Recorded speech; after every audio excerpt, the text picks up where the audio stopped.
Hola, y continuando con el segundo video, ahora vamos a hablar de las generalidades de la célula. Específicamente nos interesaremos sobre la membrana celular, haciendo énfasis en lo que es la neurona. Hablaremos un poquito de moléculas y sobre todo de iones, del potencial de membrana, del potencial de reposo y del impulso nervioso. Y luego haremos un par de conclusiones. Muy bien.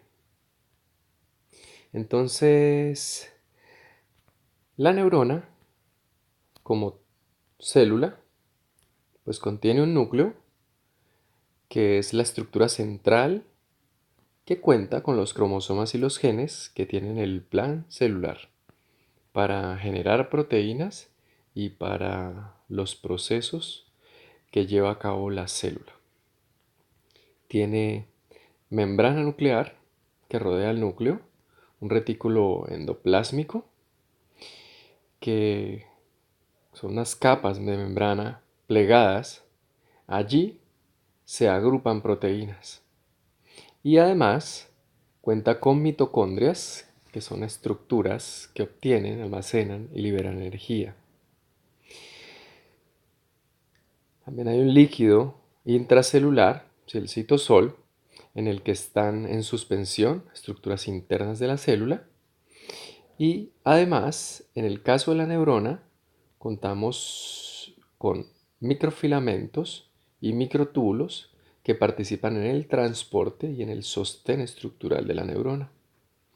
Otro elemento importante a mencionar de la neurona como célula tiene una estructura membranosa que empaqueta proteínas, que es el aparato de Golgi.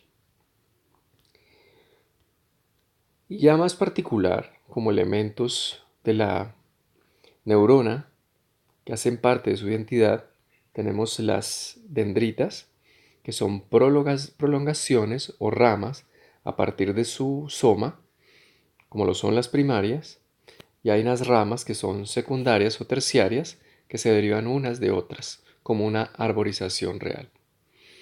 Entonces la dendrita es una prolongación que recoge información de otras células, tal como lo describió Santiago Ramón y Cajal.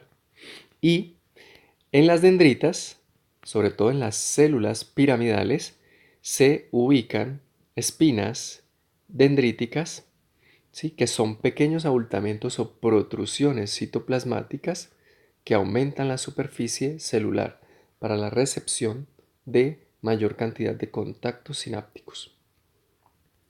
Otro elemento que podemos mencionar aquí es la presencia de un axón, que es una prolongación que transmite información desde el soma hasta otras regiones de la célula. Es una estructura de conducción y distribución de la información y que generalmente en la célula piramidal puede surgir de la base del cuerpo celular o de una región proximal desde las dendritas basales de la neurona. Hablando de la membrana celular, porque es importante para lo que vamos a tratar a continuación, pues tenemos que esta tiene unas funciones: dar integridad a la célula, proteger el contenido intracelular del medio extracelular. Y tenemos que hay membranas, pues específicamente la plasmática rodea la célula, como estamos viendo en A, en la parte izquierda, y hay membranas internas que rodean un compartimiento intracelular, como en el caso de B. Y este compartimiento intracelular tiene moléculas al interior. Entonces lo que hace la membrana en este caso es compartimentalizar las estructuras al interior de la neurona o de la célula, ¿sí?, las órganelas celulares. Entonces, las membranas forman distintos compartimientos, en el caso de las células eucariotas, por ejemplo. La membrana le provee de la capacidad de ser permeable a la célula respecto al contenido del medio extracelular y del medio intracelular, pero esta permeabilidad es selectiva por los componentes de la misma membrana. Entonces tiene una capacidad esta membrana de hacer reconocimiento de determinados elementos que vienen del medio exterior, como por ejemplo determinada señal. Puede que haya una proteína en la membrana de la neurona que reconoce cierta molécula y que tiene un punto de acople para la misma y por ende reacciona ante la acción de esta señal. En síntesis podemos decir que la membrana plasmática participa en la comunicación celular, en el ingreso y el egreso de moléculas y el crecimiento y la movilidad de las células. Entonces aquí tenemos en uno, me están señalando la importancia que tiene la membrana como estructura de recepción de información. En dos, el ingreso y egreso de sustancias, es decir, el intercambio con el medio exterior. Y tres, la capacidad de movimiento y expansión. Entonces, la membrana me permite una individualidad a la célula y una interacción con el medio extracelular. En el caso particular de la neurona, como ya hemos visto, hay una transferencia de señales. Entonces hay aferencias de información que llegan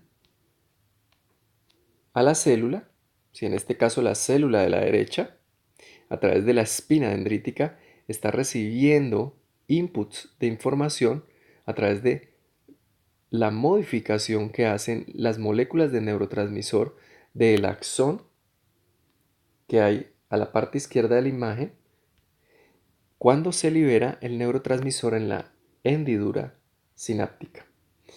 Este neurotransmisor tendrá un efecto sobre proteínas de la membrana de la espina dendrítica que generarán cambios en la carga o en el potencial de la membrana de la célula de la derecha, la célula que cuenta con la espina dendrítica.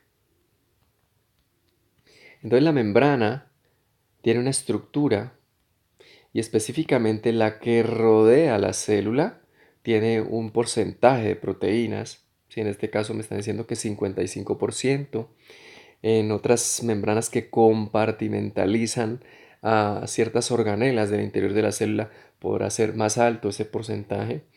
Tiene 25% de fosfolípidos, tiene un porcentaje de colesterol, sí que tiene que ver con la rigidez, ¿sí? La fluidez de de la, de la membrana de la célula y tiene hidratos de carbono.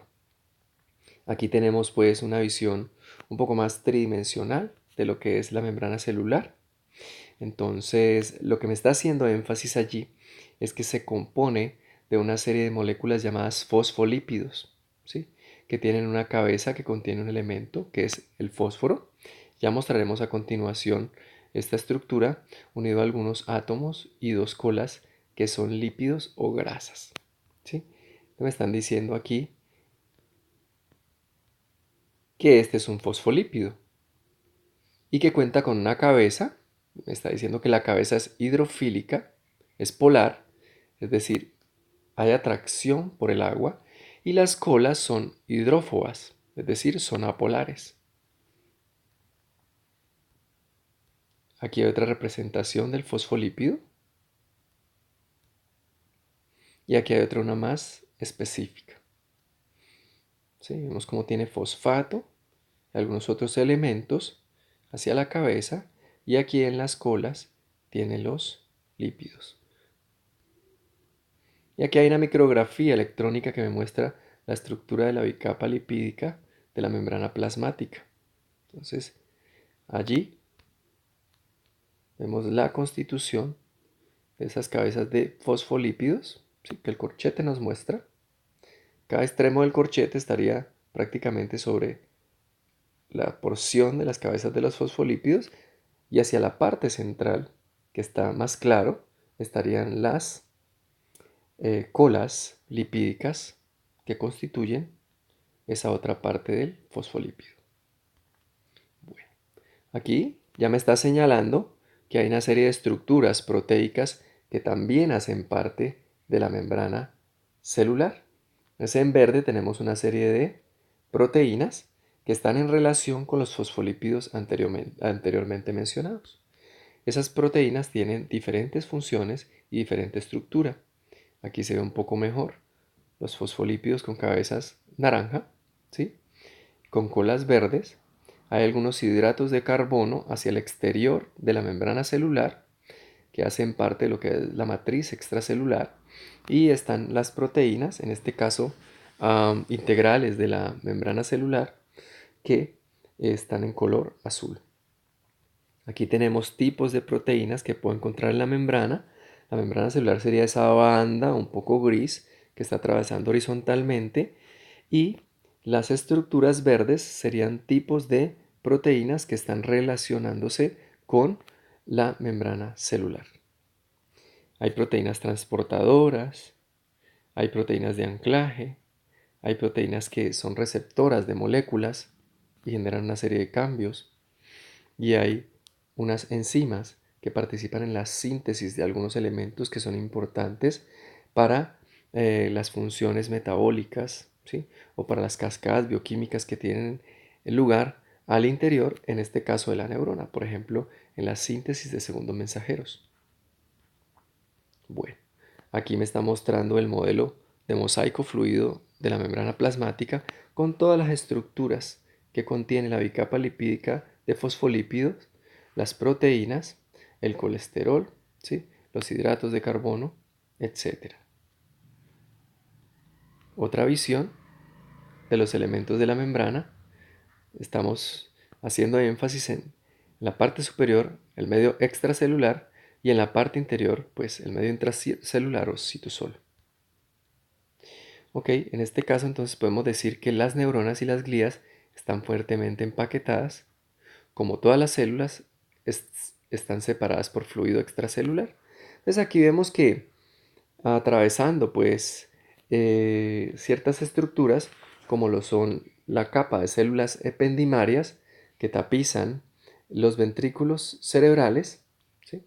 Entramos al parenquima cerebral y encontramos el compartimiento neuronal, esta neurona en amarillo, el compartimiento glial, donde dice oligodendrocito, que es un tipo de glía, y el compartimiento vascular, donde está el capilar en rojo. También aquí hay otra glía, que es un astrocito, ¿no? Entonces, todas esas células tienen membranas que las diferencian y que les dan identidad, ¿ya? Esta célula que nos interesa particularmente es una neurona. En este caso, por la morfología de su soma, es una célula piramidal. Y la célula piramidal pues tiene un cuerpo triangular, ¿sí? En forma de pirámide, y tiene unas dendritas que van en dirección ascendente, que se llaman dendritas apicales, y que se ramifican formando ramas secundarias y terciarias, y también hacia el final tienen un penacho que se llama penacho de la dendrita apical, que se distribuye horizontalmente en toda la parte superior. Además de la base del soma están surgiendo unas dendritas que se llaman dendritas basales, que tienen una distribución paralela a la superficie pial, o pues horizontal, si se quiere decir en un término un poco más sencillo, más simple. Y de la base de la célula piramidal, o quizás de una región proximal de una de sus dendritas basales, surge la fibra axónica o la arborización axónica. Este primer sector o primer tramo de la fibra axónica se llama segmento inicial del axón o cono de arranque axónico, ¿sí? Cono de arranque axónico. El punto, digamos que más cercano al soma es el cono de arranque axónico, y ese primer segmento, ¿sí?, que estamos viendo sería el segmento inicial del axón. Esta estructura es muy importante porque allí eh, tiene lugar el potencial de acción, o quizá allí mismo puede llegar a inhibirse la posibilidad de que se dé un impulso nervioso o potencial de acción. A lo largo de la fibra axónica, en esta célula en particular, podemos encontrar vainas de mielina. Son estos enrollamientos o estas vainitas que están dándole como la vuelta a una porción del axón, enrollándose en él, y que lucen de color azul claro. Entonces eso se llama vaina de mielina. Y en el sistema nervioso central, pues son producidas por un tipo de glía que se llama oligodendrocito. Y en el sistema nervioso periférico son producidas por las células de Schwann. Hay unos espacios entre las vainas de mielina que se llaman nodos de Ranvier. Estos espacios permiten que la membrana del axón quede expuesta directamente al medio extracelular. Por ende, puede posibilitar un intercambio de iones a través de esos nodos de Ranvier. Entonces, el axón tiene una estructura, un cono, un segmento inicial, tiene una estructura, una porción que es como el cuerpo del axón que conduce la información, el impulso nervioso, y tiene una región terminal o final que finaliza acá con un botón axónico. Esta parte que estamos haciendo énfasis aquí, que es como triangular rosada, y que hace el contacto sináptico con la siguiente célula, que sería la que luce en amarillo. Bueno, la neurona, como la vida, está constituida o funciona con diversos elementos que encontramos en la tabla periódica, ¿ok? Como lo son el calcio, como lo son el sodio, como lo es el potasio, como lo es el cloro, elementos de intercambio muy importantes y que son como el trasfondo subyacente a procesos como la sensación, el movimiento y el pensamiento. Aquí en esta lámina nos está haciendo énfasis en que el fluido extracelular contiene una serie de iones con carga, mientras que el fluido intracelular tiene una serie de iones también con carga, pero las tiene en diferente proporción. Entonces vemos que en el líquido extracelular impera el cloro y el sodio, y hay poco potasio respecto al medio intracelular que contiene una alta proporción de potasio. Los iones con carga positiva hemos convenido en que se llaman cationes y los iones con carga negativa se llaman aniones. Aparte también, en el medio intracelular encontramos proteínas que son de peso molar bastante grande. Bueno. La membrana celular que reviste la célula separa el líquido intracelular del extracelular y así permite a la célula funcionar como una unidad independiente. Este elemento nos va a permitir comprender posteriormente cómo se da el intercambio de ciertos iones cuando la célula está en ciertos momentos. Cuando está en reposo, por ejemplo, sabemos que el interior de la célula, o sea, el medio intracelular, es más negativo que el medio extracelular. Entonces, si se registra en milivoltios, el potencial de la membrana hacia la región intracelular se va a registrar un valor negativo con respecto al medio extracelular en reposo.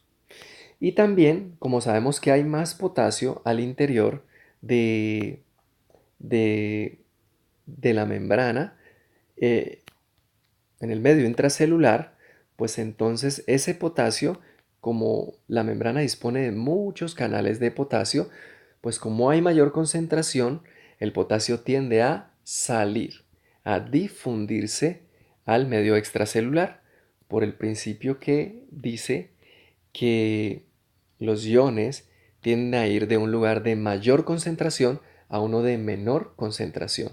Entonces aquí miramos en la parte de la derecha iones pasando de un lugar a otro.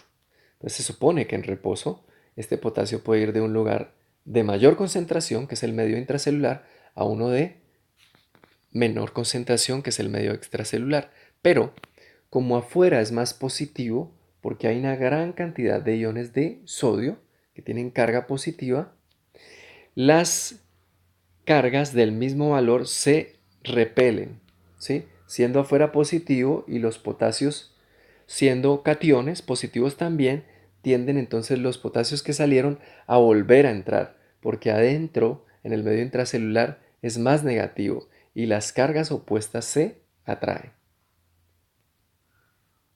El equilibrio químico y electrostático. Bueno, entonces otra cosa que debemos mencionar es que hay sustancias que no son liposolubles, ¿sí? Y para ello hay una serie de canales. Hay una serie de canales y hay tipos de canales. Hay canales sin compuerta como acuaporinas, ¿sí?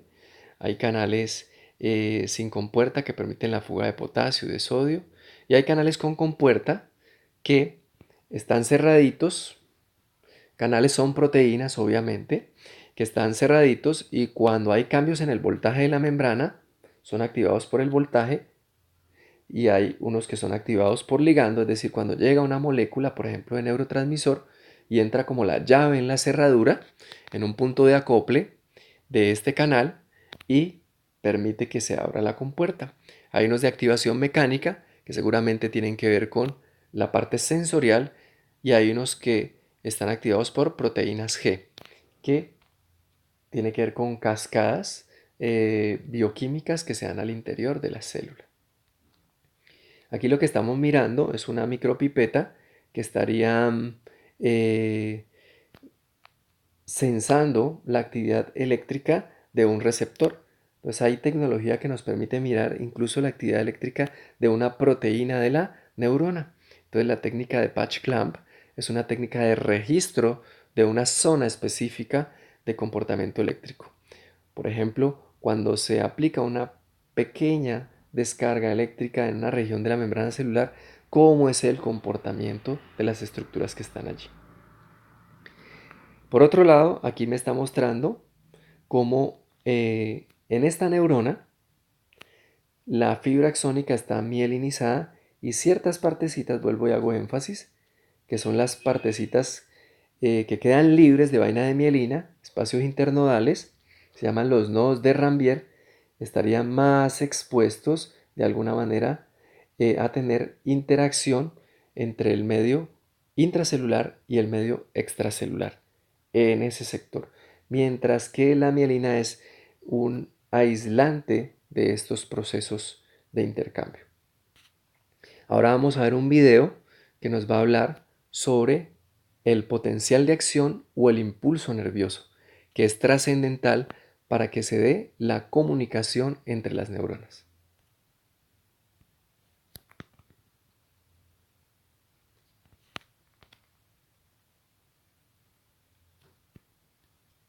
Lo veremos entonces al final, que he perdido la conexión.